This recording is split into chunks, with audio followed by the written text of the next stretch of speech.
Hi there, I'm Mike, and welcome to my fish tank barn. It's been about a year and a half or so since I've done a full fish room tour, so I figured now's about time. If you're new to the fish tank barn, this is a two-story building that's home to about 70 tanks. In those 70 tanks, you'll find plenty of rare livebearers, some Lake Tanganyikan cichlids, and much more. So let's go ahead and dive into the fish tank barn and explore all the tanks. The downstairs portion is home to more of the larger tanks in the barn. Let's take a quick look at the downstairs layout, which is a U-shaped starting at the side door of the barn.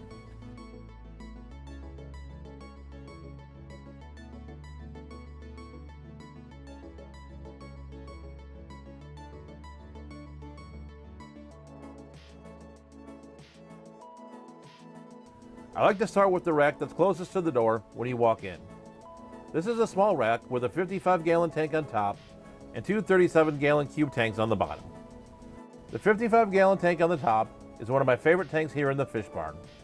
The primary fish that you'll see in this tank is my Cyprochromis leptosoma blue flash, which are some of my favorite fish here in the fish room. I just really enjoy all the bright blue coloration on the males as well as all of their activity. This colony does spawn quite often, and you can see some of the fry swimming around amongst the colony. You might notice another silver fish in this group, which is the Xenotilapia bathyphyllus kekezi, which unfortunately I've not been able to breed. A little over a year ago, I did change up this tank a bit and added the crypts that are in the middle of the tank, which thankfully have taken off quite nicely. I set up this tank in 2021, and this tank has always been one of my favorites here in the fish barn. So let's head to the bottom of the rack and the 37-gallon cube that's on the left. In this tank you'll find a couple of different fish. The fish with the yellow markings and speckled pattern is the Xiphophorus variatus from Rio Huxtititla, which is a wild-type Variatus platy species. I only have a male and female pair of this fish, which I use as dithers for the main fish in this tank, which are the Xenotoca melanosoma from Rio Aguila in Jalisco, Mexico. I first purchased these fish in 2021, and in the beginning they spawned quite regularly for me, and I've not seen any fry in a couple of years. This fish will definitely be a candidate for me to put out in summer tubs next season to see if I can get them breeding. The second 37-gallon cube to the right is home to my group of Pasilia mexicana or Atlantic molly. I purchased the majority of these fish from Eric Bodrock at our local club meeting last April, and after about a month or so was able to get them to start spawning. You'll also find a single Coriodoros concolor in this tank as well, which I think is a pretty neat fish. I was really happy to start getting some fry from the mollies, and looking forward to seeing some more fry here in the near future. So let's move further into the fish room now and take a look at the largest tank in the fish barn, which is my 245-gallon tank that is home to my yellow lab colony. I've had this group of yellow labs since 2017, which is something that I'm pretty proud of. I've always enjoyed yellow labs for their relatively peaceful behaviors and bright colors. Plant-wise in this tank, you'll find Vallisneria, which does pretty well for me in many of the tanks here in the fish barn. One of the things that you'll find in this tank, as well as a few of the other downstairs tanks here in the fish barn, is my DIY foam background. I made these backgrounds a few years ago with closed cell foam, which I topped with spray foam and then painted with Krylon Fusion paint. These have lasted quite a few years here in the barn, and I've really enjoyed having them in my tanks. Across from the 245-gallon tank, you'll find another 3-tank rack, which is home to two 40 breeders on top and a 125-gallon tank on the bottom. The top left 40 breeder is home to one of the most popular Gadaeid species in the hobby, the Iliodon furcidens, or trout goodeian. I've had this species since 2021, and they've always done quite well for me.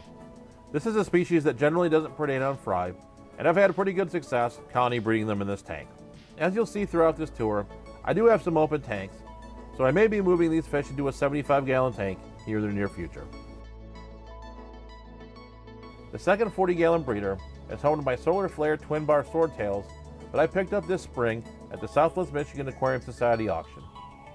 I've really had good luck finding some really nice live bearers at this auction, and I'm really happy with these fish.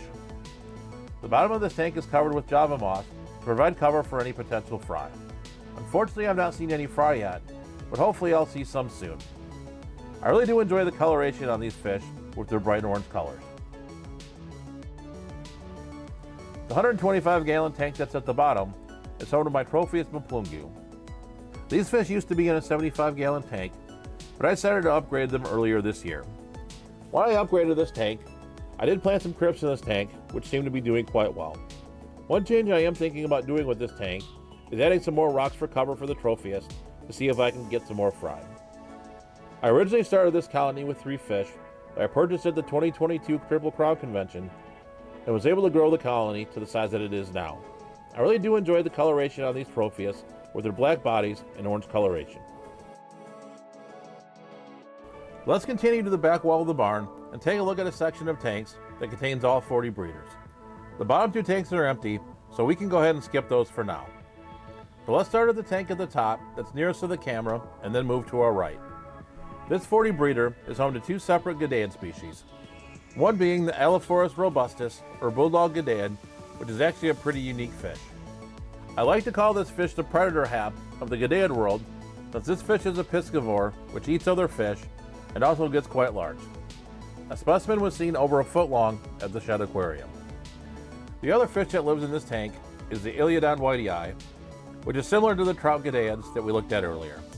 I unfortunately have never gotten the whitei to breed, even when they weren't in the same tank as the robustus. In the very near future, I'll be separating these fish into their own tanks. I just haven't had the chance to do it yet. The next 40 breeder is home to my group of Neolamprologus similis.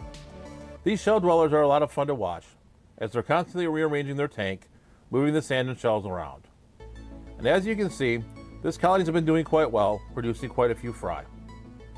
I really think everyone should have a shell dweller at some point in their aquarium hobby. They're just a lot of fun to keep. During the course of our tour, we'll see a couple of tanks that kind of ended up being catch-all tanks, and this is one of them.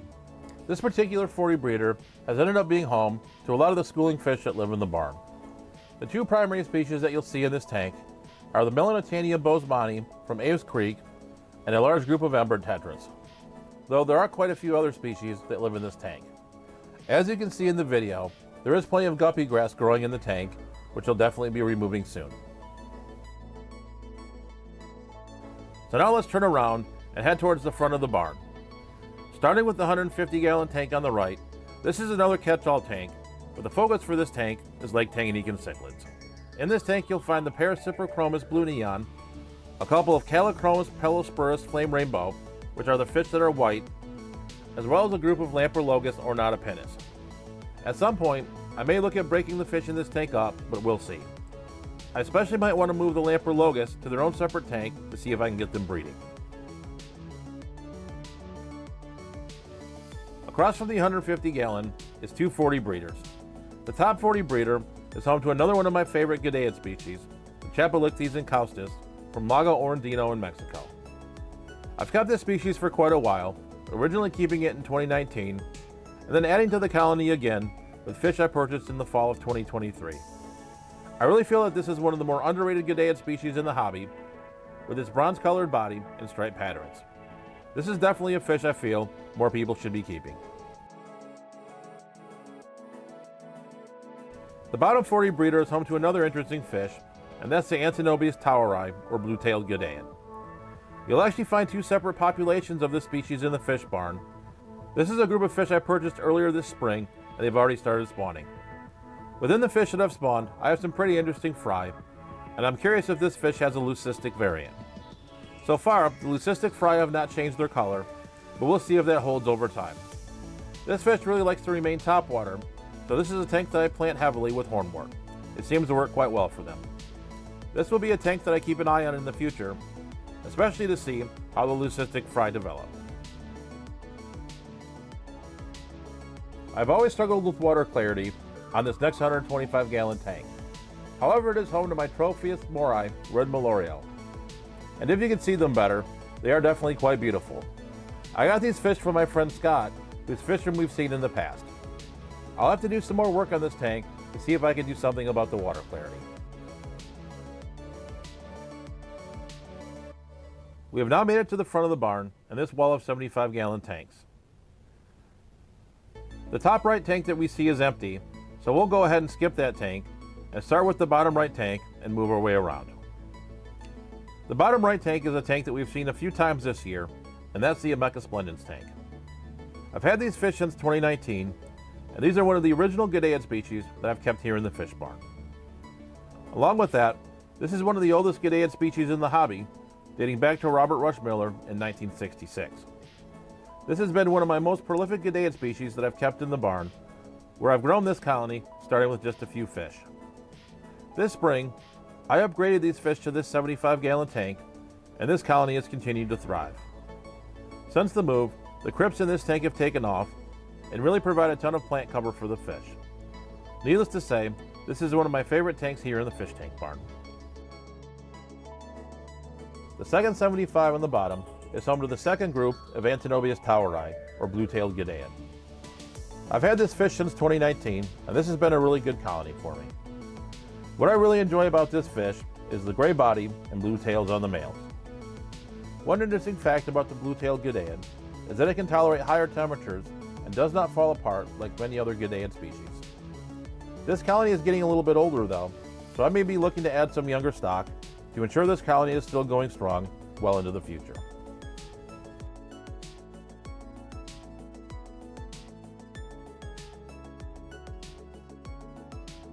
The 75-gallon directly above the toweri is home to another Cyprochroma species, the Cyprochroma leptosoma and Pibway blue neon.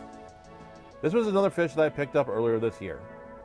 Unfortunately, I did lose 2 of the fish, but thankfully, these fish have produced a nice group of fry. I'm really hoping I can get the fry grown out in this tank and really start building this colony, similar to the Cyprochromis blue flash that we saw earlier in this video. We've now made our way to the final group of tanks that make up the downstairs of the fish barn. I'd like to start with the 54-gallon bowfront that's home to the Limia islay, or tiger limia. This has been a very prolific limia species for me, and one that I frequently take to our local fish club auctions. I've had this group since 2020, and they've lived in a couple different tanks, always doing quite well. If you look closely at the bottom of the wood, you'll find some L204 flash plecos as well. There are a total of 4 flash plecos in the tank, but I've not seen any of them breed as yet. Hopefully we'll see some little pleco fry here in the near future. The next tank is a 90-gallon tank that is home to my group of Melanotania pagua affinis. I purchased these rainbow fish as fry at our local club auction last fall, and they've grown up quite nicely. Though I don't keep a lot of rainbow fish, I really do enjoy their schooling behaviors and bright colors. And this group of rainbow fish definitely doesn't disappoint. Above the 90-gallon with the rainbow fish is another Cyprochromis tank. This tank belongs to the Cyprochromis leptosoma lavua blue orchid. I've had these fish since 2022, but unfortunately, I've only ended up with this beautiful male and another subdominant male. In our upcoming auctions, I'll have to keep my eyes out to see if I can find some more females of this fish. Judging by the dominant male alone, this is definitely another fish that I really want to get going here in the fish barn. Before we hit the upstairs part of the barn, I do want to show you the fry rack with 5 and 2.5-gallon tanks. There are a couple things I want to show you here. One is the drop of Vienna guppy fry that just happened a few days ago. And the other is I want to give you an update on the mystery fry that I pulled out of my summer tubs earlier this year. Even though they've grown some, I really haven't been able to determine if they're panda guppies or from Neji swords. Before we get started with taking a look at the upstairs tanks, let's take a quick overview of the upstairs layout. Due to weight concerns, there are no tanks in the middle of the floor, but the table in the middle is surrounded by tanks all on the outside. There's maybe 1 or 2 display tanks in the upstairs part of the barn. The major focus of these upstairs tanks is to breed fish. I would like to start the upstairs tour with this 6-tank rack of 20-gallon highs that's to the right side of the front of the table. Let's go ahead and go through the tanks from left to right. The first tank is home to one of my favorite Gadaeid species, the Cracodon audax, or Black Prince Gadaeid. I have 3 individuals in this tank, 2 males and 1 female. I really enjoy the males with their silver bodies and black tails. I really don't like my mix of males to females right now, so I'd really like to find some more females to balance this colony out a little bit more. The males of these fish can be quite aggressive with one another, as well as the females. I've really not had a whole lot of luck breeding this fish, so I planted this tank with a large amount of Java moss to hopefully provide some fry cover. Hopefully at some point here in the near future, we'll start seeing some fry. The next tank is home to my stack endlers. I purchased a group of a couple of females and some fry at my local auction a couple years ago, and have been able to grow the colony to the number of fish that I have now. This tank is home to quite a few cherry shrimp, which you'll see in quite a few tanks throughout the upstairs portion of the fish barn. The tank right next to the stack endlers is home to my group of black bar endlers. This is the oldest colony of endlers in the fish barn, dating back to January of 2020. I've sold quite a few of these fish at our local club auctions over the years, and right now I'm working to build the numbers back up, but as you can see, this group is still producing quite a few fry. Moving to the bottom row of this rack, this tank is home to one of the few cichlids that live in the upstairs part of the barn, and that is this small group of Neolamprologus multifasciata. I purchased this small colony of multis at one of our local club meetings back in April. These were smaller fry when I purchased them, and they've grown up quite nicely. Now that they've come of age, I'll have to order some more escargot shells for them and see if I can get them breeding.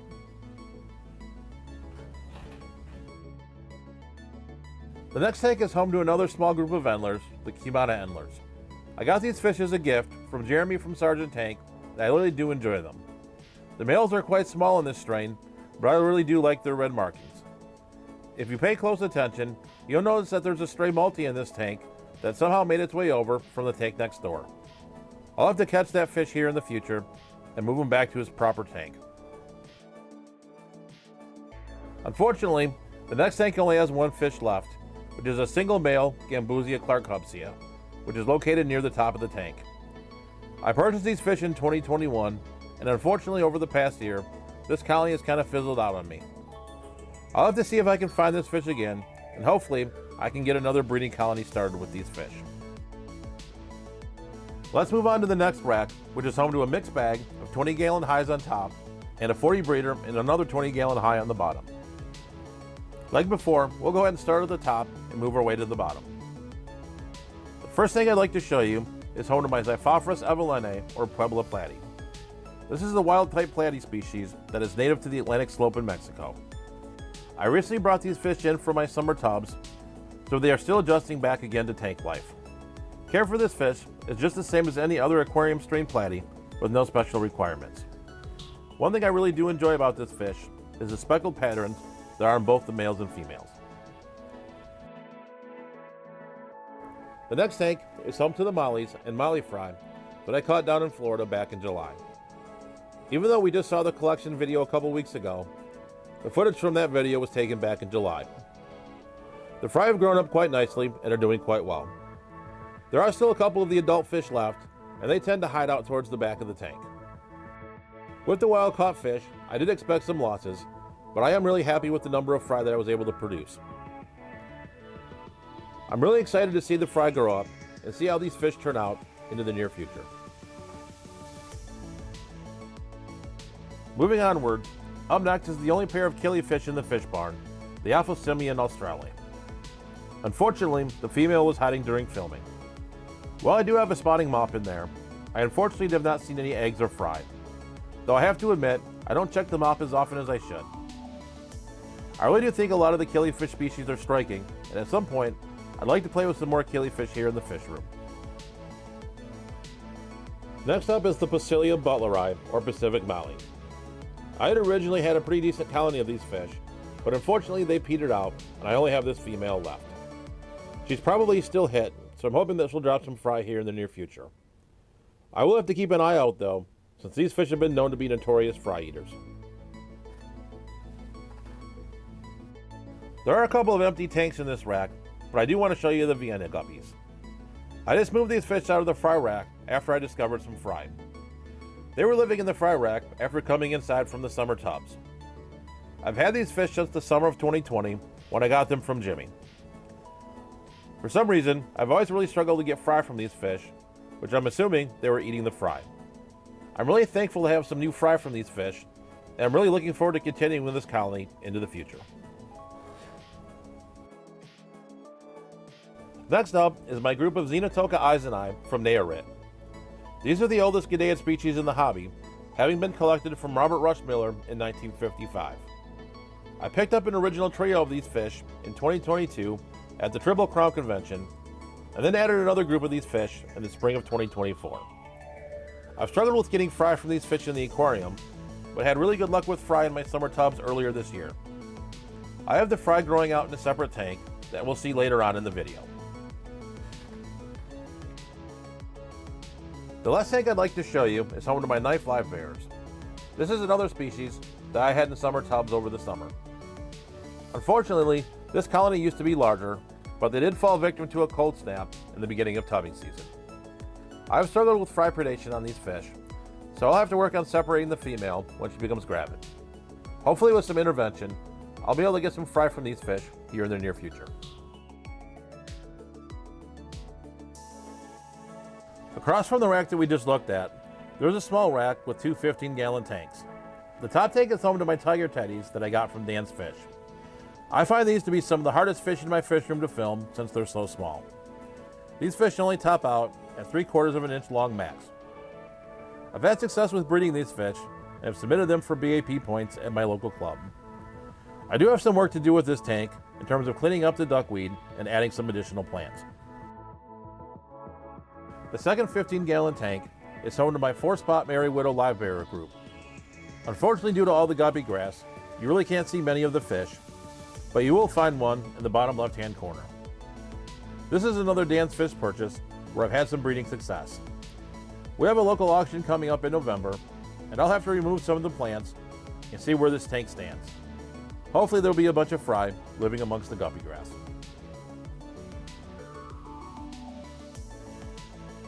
We are now moving to the back side of the barn by the stairs. In this little section there are 3 tanks, one 37-gallon cube and two 29-gallon tanks. The 37-gallon cube is home to one of my favorite Variatus platy species, the Xiphophorus variatus from Rio Coaquilco. Unfortunately, you can't see many of the adults through all the Vallisneria, so I'll go ahead and show you fish from a prior colony that I had. One interesting fact about this fish is that the tail color and speckling is highly variable. The male's tails can either be red, clear, orange, or yellow. This makes this species pretty interesting since you'll never know which fish you're going to get. So hopefully soon, we'll see a bunch of different tail colors throughout all the males. Moving on to the 29-gallon tanks, the top 29-gallon tank is home to one of my more aquascape tanks here in the barn. This tank is home to the Limia perusae from La Anzufrada in the Dominican Republic, and also home to a small colony of dwarf neon rainbow fish. I really enjoy the sheen and coloration on the male Limia. I really do think they're quite stunning. I've had this colony since 2020, so I'm really happy to see that some fry have recently started to appear in the tank. This colony is definitely starting to get a little bit old in the tooth, so I'm really happy to see some fry to ensure that this colony keeps going. The bottom 29-gallon tank is home to one of the rare fish here in the fish barn, the Chapalicles pardalis from Balneario. In the wild, this fish's habitat was made into a public swimming area, so it was critically endangered in the wild. I picked up this fish from Josh Cook when I visited his fish room during my visit to the Medina County Aquarium Club. While they didn't make an appearance in the video, I did find a handful of fry when I was cleaning the glass to prepare to shoot this video. This is definitely a fish I'm really honored to have in my care, and hopefully I can continue to keep it breeding and have it for generations to come. Moving right along now, we have this rack that consists of 20-gallon highs on top and 40 breeders on the bottom. The first 20-gallon tank to the left is home to my group of blue Hawaiian Moscow guppies. I started out this group with 2 females, and this colony has really been up and down for me. Right now I really don't have any adults, but I do have a ton of fry. Hopefully in the near future, I can get this colony stabilized. In the next tank, you'll find one of the rare live bears in the fish room, the Brachyraphis roswithae. I purchased this fish last year from a local club member. There isn't a lot of information on this fish online, but what I could find is that this fish is native to Panama and gets to be about 2 to 3 inches long, with the females being larger. This is a live bearing fish, and the person that I purchased them from told me they were rather rabid fry eaters. And while I've tried to do some things to colony breed this fish, I think I'll have to start pulling the females. I feel the golden teddy livebearer, or Xenophallus umbratilis, is one of the more underrated nano livebearers in the aquarium hobby. I've had this group since last year, and I really enjoy them. When I first got them, they did give me some fry, but now they've kind of slowed down a bit. This fish is native to Costa Rica and has the same care requirements as your typical guppy or platy. I really enjoy the goldish yellow coloration on this fish, which I really think makes it stand out. We now have another Xenotoka species, the Xenotoka lion's eye. Unfortunately, you'll not be able to see these fish very well due to all the plant cover. If you look closely in the bottom though, you may catch a glimpse of them. This was another fish that I got from Josh Cook when I visited the Medina County Aquarium Club. A lot of the Xenotoka species look very similar, so it's really important to keep all the collection information for your fish. These have been known to be fry eaters, but I'm thinking I can colony breed these fish with all the plant cover. If for some reason I can't do that, I'll go ahead and put them out in summer tubs next year, which is something I've been successful with in the past. So let's move on to another small live bearer, the Xiphophorus diffidium. I originally purchased a small group of these fish in the fall of 2023. The fish you see here were fry that I recovered when I was changing over their tank. This is one of the smaller platy species, only getting to be about 1 inch to 1.5 inches long. I have this tank planted heavily with Java moss to provide plenty of hiding spaces for any fry that develop. You'll find a couple of different fish in this tank, one being the dwarf molly or Pasilia chica, and the other being the Pseudomagil gertrude from RO2. I actually found the mollies at a local fish store. The males of these mollies are supposed to get blue tails, but that's something I've not seen. The mollies did breed for me in the beginning, but have since tapered off. At some point, I'm going to go ahead and separate the rainbow fish from the mollies and see if I can get the molly colony going again.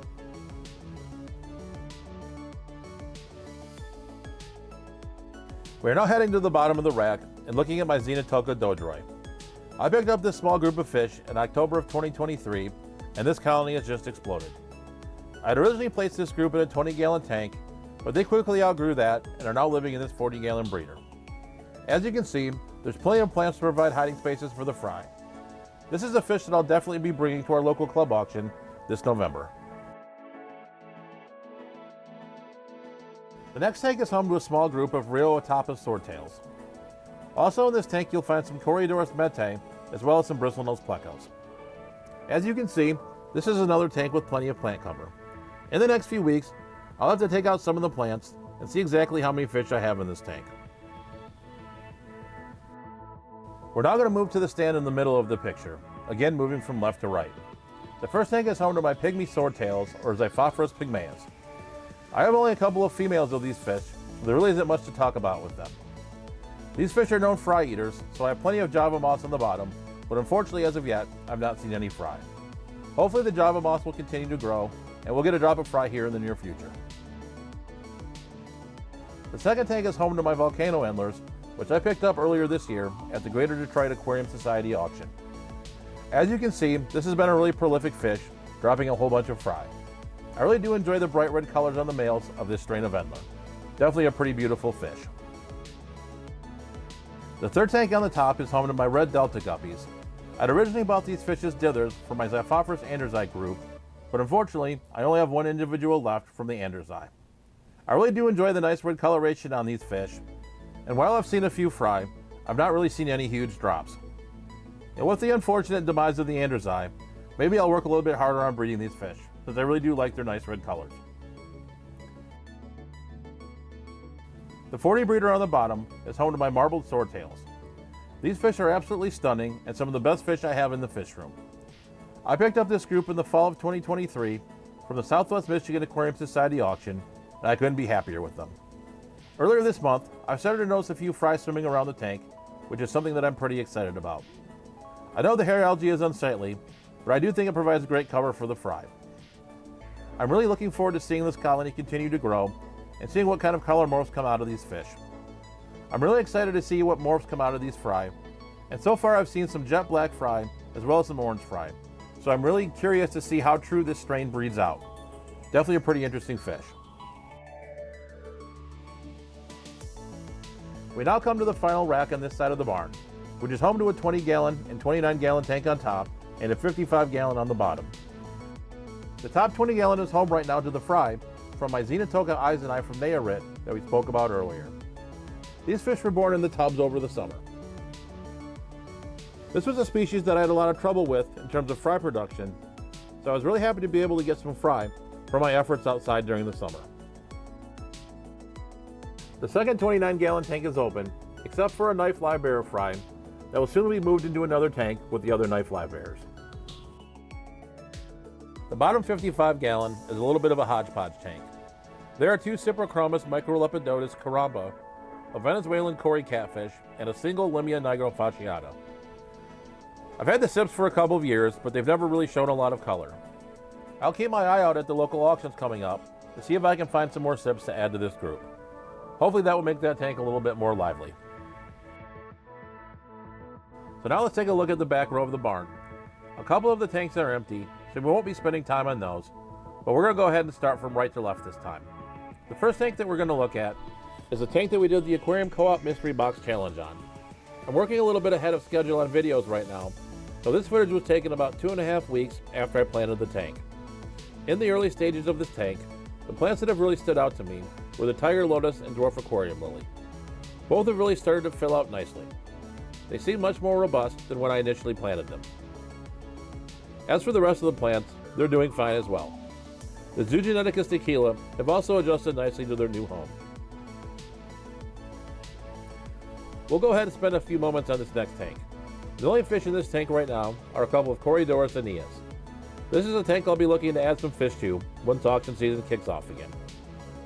Right below the Corydoras tank is another 20-gallon tank that is home to my Liberty Mollies. I purchased a trio from Dan's Fish at the beginning of the year and now have quite a few fry from them. As you can imagine, I'm pretty happy with this purchase. The plant in this tank is the Pogostemon Gai that I purchased from Lucas Bretz years ago. I've trimmed this plant many times and it just always seems to grow back. I'm really looking forward to building this colony and having many more fry in this tank into the near future. The next tank on this rack is home to my other group of Chapalicles pardalis. These are from the more commonly found location of Presa di San Juanico. This species is bred readily for me and is my number 1 recommendation for anyone getting started in the Gadaeid hobby. While this is not the most colorful fish in the hobby, I do appreciate its splotched markings and brownish coloration. We have now made our way full circle around the upstairs part of the barn and landed at this rack of 5 29-gallon tanks. The first tank is home to 2 separate fish, one being the Xiphophorus milleri, which are the yellow fish, and the other being the Pasilia gili. Both of these fish came from Dan's Fish, and at one point, both groups were breeding quite well for me. The plant cover of this tank has dissipated a bit, and fry production has dropped some. Given the open tank space that I have right now, I may separate these 2 fish and see if their fry production changes at all. The second tank is home to my group of Hawaiian Variatus platies. This is another Dan's Fish purchase. I originally had this group in a 20-gallon tank, but they never really bred for me. Earlier this year, I decided to move this group to this 29-gallon tank, and this colony has absolutely exploded. Until very recently, this tank was full of guppy grass, but I have removed the guppy grass so we can have a better view of the fish. Moving onwards, we have my Alodonyctes tamazule. This is a pretty rare Gadaeid species, but unfortunately, I've really struggled with this fish. This is a riverine Gadaeid species that requires a lot of flow. This species is a known fry eater, so I may have to look at removing the females to see if I can get some fry. I may also target this species for summer tubs next summer as well. The first tank is home to one of my favorite Gadaeid species, and that's the Scyphia multipunctata from Tangaquaro. The males from this location are absolutely stunning, having black markings against a yellow body. From an appearance standpoint, I really think this is the most stunning Gadaeid species in the hobby. This is one of my favorite planted tanks as well. As you can see, the bottom of the tank is absolutely filled with crypts. This tank has been a benchmark for what I want to achieve with a lot of the smaller tanks here in the barn. The other bottom tank on this rack is home to the final Xenotoca species, the Xenotoca variata, or jeweled Gadaeid. This species is like a disco ball with its bright speckled scales. This is another species that I've had for quite a long time, dating back to 2019. I was getting a little bit worried that this group was getting long in the tooth, since a lot of Gadaeid species stop breeding once they get older. But in the process of cleaning this tank and getting ready for this video, I did notice quite a few fry swimming around, which is something that I'm pretty happy about. This is definitely another Gadaeid species that I think we should see more of in the hobby. I hope that you enjoyed taking a look at all the tanks here in the fish barn. Maybe you saw a fish that you were interested in keeping that you had never seen before, or maybe an old favorite caught your eye again that you want to keep again. At the end of the video here, I will go ahead and put a card to my prior fish room tour from 1.5 years ago, and a playlist of all of my other fish room tours, which has all of my prior fish room tours, as well as fish room tours of people I visited as well. As always, thank you for watching. Stay safe, stay fishy, and I'll catch you on the next video.